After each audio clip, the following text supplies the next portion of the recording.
Dear friends, अगर आपसे आपका स्मार्टफ़ोन गुम हो जाए तो आप क्या करोगे? यकीनन हर शख्स का एक अलग-अलग राय होगा। लिहाज़ा इस वीडियो में आपको ये बताने वाला हूँ कि अगर आपसे आपका स्मार्टफ़ोन गुम हो जाए तो आपने क्या करना होगा। लिहाज़ा अगर आपसे आपका स्मार्टफ़ोन गुम हो जाए तो आपने 2 काम करने होंगे। नंबर 1 काम ये होगा कि आपने उसको ट्रैक करने की कोशिश करनी होगी और नंबर 2 काम ये होगा कि आपने अपने स्मार्टफ़ोन को ब्लैकलिस्ट करना होगा।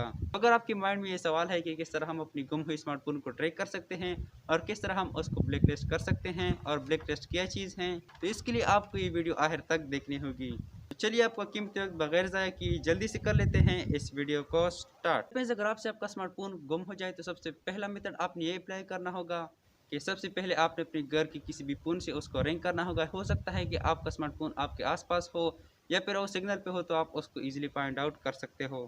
खैर, इस मेथड के बारे में तो हर किसी को पता है और आपने पहले भी इस मेथड को अपने स्मार्टफ़ोन को फाइंड आउट करने के लिए अप्लाई भी किया होगा। लेकिन आज की इस वीडियो में आपको थोड़ा डिफरेंट बताने वाला हूँ और सेकंड मेथड हम अप्लाई करने वाले हैं फाइंड माय डिवाइस का। डियर फ्रेंड्स, आप में से बहुत सारे फ्रेंड्स ऐसे होंगे जिसको फाइंड माय डिवाइस की प्रोसेस के बारे में पता होगा। लिहाजा जिन फ्रेंड्स को फाइंड माय डिवाइस के मेथड के बारे में पता है वो इस वीडियो को थोड़ा स्किप कर सकते हैं और जिन फ्रेंड्स को फाइंड माय डिवाइस मेथड के बारे में पता नहीं है वो वीडियो को देखते रहिए। Dear friends, find my device एक फैसिलिटी है जो आप गूगल की तरफ से दी जाती है। Dear friends, find my device system के थ्रू अपने स्मार्टफोन को फाइंड आउट करने के लिए सबसे पहले आपके पास उस स्मार्टफोन का जीमेल होना चाहिए जो स्मार्टफोन आपसे गुम हो चुका है। अगर आपके पास उस स्मार्टफोन का जीमेल है जो स्मार्टफोन आपसे गुम हो चुका है तो आपने वो जीमेल अपने घर की किसी भी स्मार्टफोन में लॉगिन करना होगा और उसके बाद आपने उस स्मार्टफोन में गूगल को ओपन करना होगा और वहाँ पर आपने सर्च करना होगा फाइंड माय डिवाइस।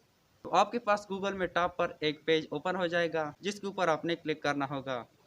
वहाँ पर आपको कुछ ऑप्शन मिलेंगे जिसमें ऑप्शन शामिल होंगे जहाँ पर आप अपने स्मार्टफोन को इरेज भी कर सकते हो और अपने स्मार्टफोन को सिक्योर भी कर सकते हो और इसके अलावा आप अपने स्मार्टफोन में साउंड भी प्ले कर सकते हो। अगर आपको किसी एरिया पे शक है कि इस एरिया में मुझसे अपना स्मार्टफोन गुम हो चुका है तो आपने उस एरिया पे जाके फाइंड माय डिवाइस में प्ले साउंड का ऑप्शन है जो है इसके ऊपर क्लिक करना होगा। जैसे आप इसके ऊपर क्लिक करेंगे तो आपका स्मार्टफोन साउंड देने लग जाएगा जिससे आपको ईज़िली पता चल जाएगा कि मेरा स्मार्टफ़ोन कहाँ पर है।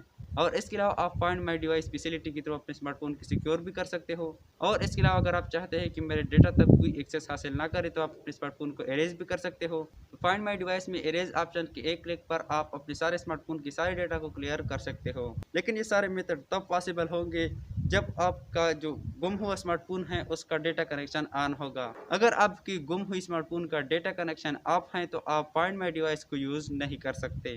तो अगर आपके स्मार्टफ़ोन में ना रिंग जा रही है और ना उसका डेटा कनेक्शन ऑन है तो ऐसी सिचुएशन में सबसे पहले आपने अपने सिम को ब्लॉक करना होगा। सिम कार्ड के साथ बहुत हमारे पर्सनल अकाउंट भी जुड़े होते हैं जिनमें जीमेल का अकाउंट भी आता है, फेसबुक का और इसके साथ ही साथ बैंक का अकाउंट भी आता है। तो अगर किसी को हमारा सिम कार्ड मिल गया तो ईज़िली हमारे इन अकाउंट्स तक एक्सेस हासिल कर सकता है और इसके अलावा वो किसी भी इलीगल एक्टिविटी के लिए हमारे सिम कार्ड को भी यूज़ कर सकता है। तो लिहाजा आपने अपने सिम कार्ड को ब्लॉक करना होगा। सिम कार्ड को ब्लॉक करना बहुत ईजी है। आपने अपनी दूसरी सिम कार्ड से हेल्पलाइन को कॉल करना होगा और हेल्पलाइन को आपने कहना होगा कि मेरा ये सिम कार्ड जो है उसको ब्लॉक कर दो, तो आपका सिम कार्ड जो है वो ईज़िली ब्लॉक हो जाएगा। और इन मेथड्स को अप्लाई करने के बाद अगर आपको कोई भी रिस्पॉन्स नहीं आ रहा है तो इसके बाद आपने रिपोर्ट करना होगा।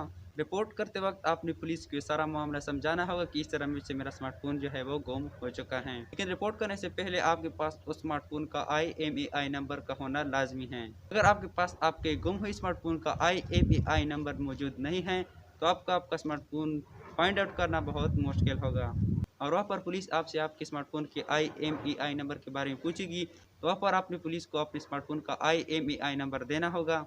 तो अगर आपको आपके स्मार्टफ़ोन के IMEI नंबर के बारे में पता नहीं है तो स्मार्टफ़ोन जो आपसे गुम हो चुका है अगर उसका डब्बा आपके पास आपके घर में मौजूद है तो वहाँ पर IMEI नंबर आपको मिल जाएगा। तो लिहाजा जब भी आप रिपोर्ट करोगे और पुलिस को आपके स्मार्टफ़ोन का IMEI नंबर दोगे तो आगे काम है पुलिस का आपके स्मार्टफ़ोन को ट्रैक करना। और अगर आपके माइंड में सवाल है कि पुलिस किस तरह हमारे स्मार्टफ़ोन को ट्रैक करती हैं तो उस पर भी मैंने ऑलरेडी वीडियो बनाई है। आपको इस वीडियो के डिस्क्रिप्शन में उसका लिंक मिलेगा जिसमें मैंने कंप्लीट डिटेल के साथ बताया है कि पुलिस किस तरह हमारे स्मार्टफ़ोन को ट्रैक करती हैं। डियर फ्रेंड्स, ये जो मेथड मैंने आपके साथ शेयर किए तो सिर्फ इसलिए थे कि जब हमसे अपना स्मार्टफ़ोन गुम हो जाए तो किस तरह हम उसको फाइंड आउट कर सकते हैं। लेकिन अब हम बात करेंगे कि अगर हमसे अपना स्मार्टफ़ोन गुम हो गया तो किस तरह हम उसको ब्लैकलिस्ट कर सकते हैं। डियर फ्रेंड्स, बेसिकली ब्लैकलिस्ट का मतलब होता है जैसे कि आपने स्मार्टफ़ोन में देखा होगा कि जब भी हम किसी की कॉल को ब्लैकलिस्ट करते हैं तो वो हमें कॉल नहीं कर पाता। डियर फ्रेंड्स, ब्लैकलिस्ट मैं आपको सिंपल वर्ड में समझाता हूँ। कि जब भी कोई हमें कॉल करता है तो जब हम उसका नंबर अपने ब्लैकलिस्ट में डालते हैं तो वो हमें कॉल नहीं कर सकता। फ्रेंड्स, शायद आपने किसी से सुना हो कि फला बंदे ने अपने स्मार्टफोन को ब्लॉक कर दिया है, तो इस तरह अपने स्मार्टफोन को ब्लैकलिस्ट करते हैं। किस तरह हमको अपना स्मार्टफोन ब्लैकलिस्ट करना होगा वो देखते रहिए। डियर फ्रेंड्स, वैसे तो हमारे पास कोई अथॉरिटी नहीं है कि हम अपने स्मार्टफोन को ब्लैकलिस्ट करें, लिहाजा हमें अपने स्मार्टफोन को ब्लैकलिस्ट करने के लिए हमें कुछ इदारों से मदद लेना पड़ेगा। तो अपने स्मार्टफोन को ब्लैकलिस्ट करने के लिए सबसे पहले आपने CPLC पुलिस से रब्ता करना होगा, जिसका नंबर यहाँ पर आप देख रहे हैं। ये पुलिस की एक टाइप है जिसको कॉल करने के बाद आपने उसको समझाना होगा कि आपने मेरे स्मार्टफोन को ब्लैकलिस्ट करना है और इस तरह मेरा स्मार्टफोन जो है वो गुम हुआ था। और इसके अलावा आप PTA से भी रब्ता कर सकते हैं। PTA के हेल्पलाइन नंबर भी यहाँ पर आप देख रहे हैं। और आप PTA को ईमेल भी सेंड कर सकते हो, तो यहाँ पर आप उसका ईमेल भी देख रहे हो। और इसके अलावा आपने अपनी करीब तरीन थाने में जाना होगा और वहाँ पर आपने रिपोर्ट लिखनी होगी। तो ये सारा प्रोसेस करने के बाद उम्मीद है कि आपका स्मार्टफोन या तो आपको मिल जाएगा या आपका स्मार्टफोन ब्लैकलिस्ट हो जाएगा। डियर फ्रेंड्स, ये ब्लैकलिस्ट होने की जो मेथड मैंने आपको बताया ये सिर्फ पाकिस्तान के लिए थे। अब हम बात करेंगे कि अगर आप इंडिया से हैं और आप अपने स्मार्टफोन को ब्लैकलिस्ट करना चाहते हो तो आपने किस तरह करना होगा।